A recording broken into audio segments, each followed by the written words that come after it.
आसन देखा कालपुरुषर द्वितीय राशि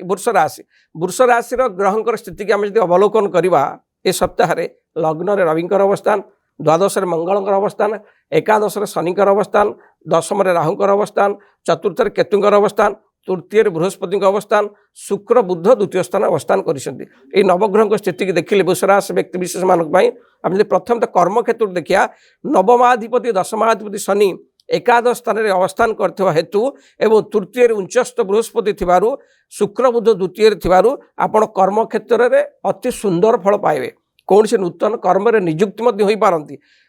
विशेषकर जो माने टेक्नोलोजी सिविल इंजीनियरिंग ठिकादारी खनि खादन कंप्यूटर सेक्शन ए सब क्षेत्र में चाकरी कर अति शुभ फल पाइबे कर्म क्षेत्र ए सप्ताह बहुत भल फल आप पाइबे मन लखी जगह को ट्रांसफर हेबे नूतन कर्म में योगदान देवे प्रायतः कर्म क्षेत्र वृषराशि व्यक्ति विशेष मानक ए सप्ताह किसी असुविधा ना उपरस्थ ऑफिसर आपण कार्यशैली को देखी आपण को बहुत प्रशंसा करेंगे कर्म क्षेत्र बहुत भल रसन देखा वृषराशि व्यक्ति सप्ताह व्यापार वाणिज्य स्थिति किभली रोचे जदि हम व्यापार वाणिज्य स्थिति की देखिया सप्तम भाव में चंद्रकर अवस्थान सप्तम को रविंकर दृष्टि एवं बृहस्पति दृष्टि थिबारु व्यापार वाणिज्य आप आशा ठार अधिका लाभ पाइबे विशेषकर जो मैंने पार्टनरशिप व्यापार वाणिज्य करुवे अति सुंदर फल अति लाभवान निश्चय हेबे जी आप आशा न करते ताठर डबल लाभवान हेबे व्यापार वाणिज्य इस सप्ताह बहुत सुदृढ़ रहिबो वृषराशि व्यक्ति विशेष मानक आसन देखा आर्थिक स्थिति वृषराशि व्यक्तिर आर्थिक स्थिति किभली रहिबो अर्थ क्षेत्र में शुक्र बुध